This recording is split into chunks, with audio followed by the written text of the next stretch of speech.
Hey guys, Redneck Mini 14 here with a review of the AMD 63. Now, I bought this rifle on Classic Firearms a few weeks ago for $499.99. It was on sale. Usually they go for $549.99. So I got it for 50 bucks off.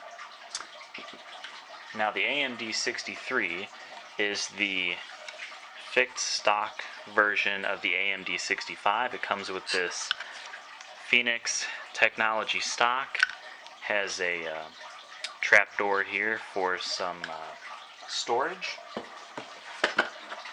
so that's kind of cool. The AMD 65 has a folding wire stock. I'm not a fan of folding stocks or collapsible stocks at all, so I went with the fixed stock. The AMD 65 goes for the same price, and other than the stock, it's the exact same rifle.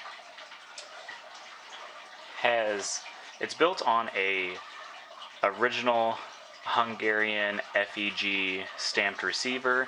The receiver is 1.5 millimeters, which is thicker than your standard 1 millimeter, so that's a plus. And the reason I bring this up is because, I bought this for $500. This is basically the cheapest AK that you can get on the market today. And it has quite a few things that actually make it a really good AK compared to other AKs out there that are more expensive. So it has the thicker 1.5 millimeter stamped receiver. It has some pretty good rivets. I don't know if you'll be able to see it very good, but the rivets are pretty good compared to like Inner Ordnance, which typically have not very good rivets. Inner Ordnance has a pretty bad reputation when it comes to quality. This is a parts gun. It came into the United States as a parts kit, and they put it together, and there are a few American-made parts on here, like the stock and the trigger group, which is a Tapco G2 trigger group, and the barrel is a 16. It's either 16 or 16 and a half inches. That's an American-made barrel as well, so that it's 922R compliant. I'll do another video just on 922R.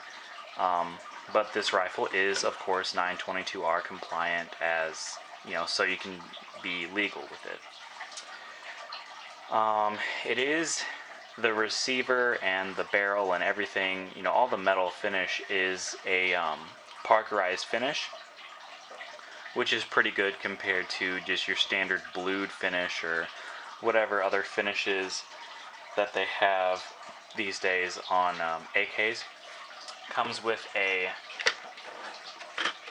30-round Tapco magazine, which is a pretty good magazine. They're pretty inexpensive. I did pick up a couple of 20-rounders and a couple more 30-rounders. Now, the AMD 65 traditionally is used with, the AMD 63 and 65 are traditionally used with 20-round magazines like this. Because of the forward pistol grip, it just makes it easier to rock in.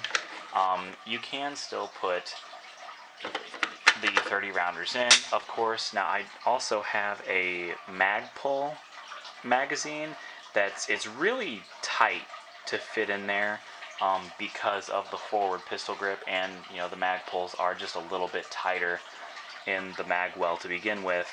But that's not going to matter once I do my modifications to it, which I'll do a video on later.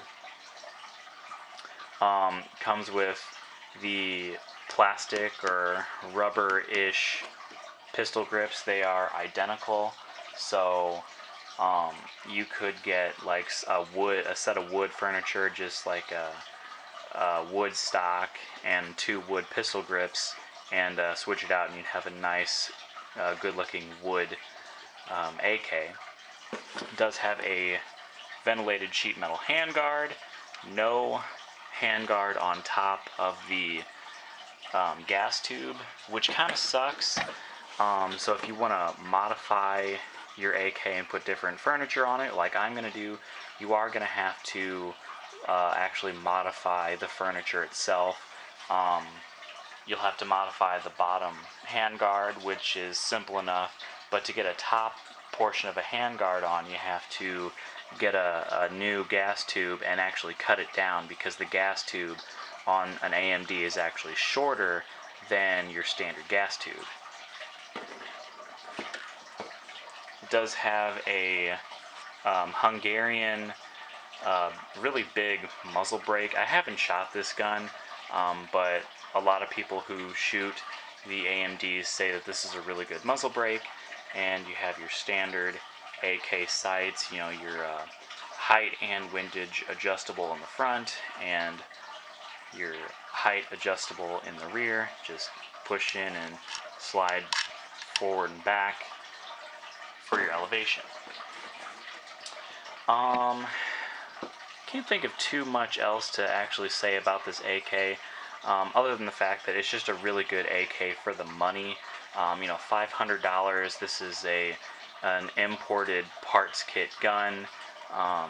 Like I said before, Inner Ordnance, they're American-made guns, but they are known for having pretty bad quality.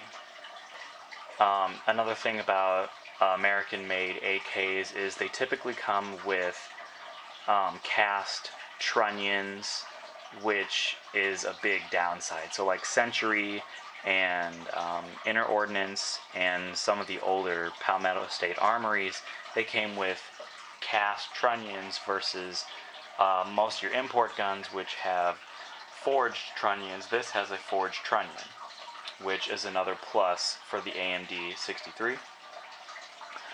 You know, like I said, your Centuries, your IOs, they come with cast trunnions, and they're also more expensive rifles. The Palmetto State Armories are now coming with billet trunnions, which are better than cast, but not quite as good as forged. And again, the Palmetto State Armories are quite a bit more expensive than the AMD 63s and 65s. So basically, the AMD 63 and AMD 65, they're both very good AKs for the money. In fact, some people have gone as far enough to say that they're actually better than any other AK under $800. And I don't know much about AKs, but I do know that this is a well-built AK. Again, I haven't shot, still haven't even shot an AK in my life, but I have handled a few, and I can definitely tell you that this is better than a Century or an IO. Really, I only have a couple complaints about the AMD, and that most of those complaints have to do with the fact that it's just the way the AMD is set up in the first place. Of course, the front handguard being metal, the forward pistol grip, you know, which all these things can be changed, obviously, but, you know, I'm not a tacti-cool kind of guy, so I typically don't like forward pistol grips. It is growing on me a little bit, but I'm still going to change this out for something else. And again, the gas tube, I hate that it's shorter than your standard gas tube, and I also hate that it doesn't have retainers for a top portion of a handguard. One more thing about the AMD 63 and 65 is it does not come with a cleaning rod.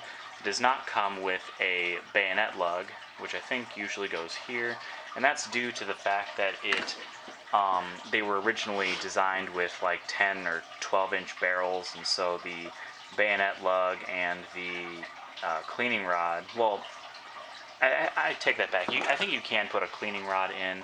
I think that's what this little retainer thing here is, and there is a hole here for a cleaning rod. So you could put a cleaning rod in it, but it doesn't. It was never designed to take a bayonet, so it doesn't have a bayonet lug. It also does not have a cleaning kit in the buttstock. Again, this is a Phoenix Technology buttstock. So anyway, no bayonet lug, cleaning rod, or cleaning kit in the buttstock. But all those things are not that big of a deal. The only thing that I will note that is a little bit disappointing is, get around the camera here, you see these little welds here. This is a spot that you can get rust in, and in fact there are a couple of them that do have just a little bit of rust in them, and I have seen that on other AMD 63s and 65s. So that's a little bit of a common thing for these rifles, and the rust is a little bit harder to get off of the rifle than just because the rust forms in this little recessed area on the receiver, so it's harder to get the rust out. But other than that, it's a pretty good rifle, and I can't wait to shoot it. I don't know if I'll shoot it before or after I make the modifications that I'm going to make, but we'll see. So anyway, subscribe to my channel, like me on Facebook. I'm Redneck Mini 14, and until next time, be safe.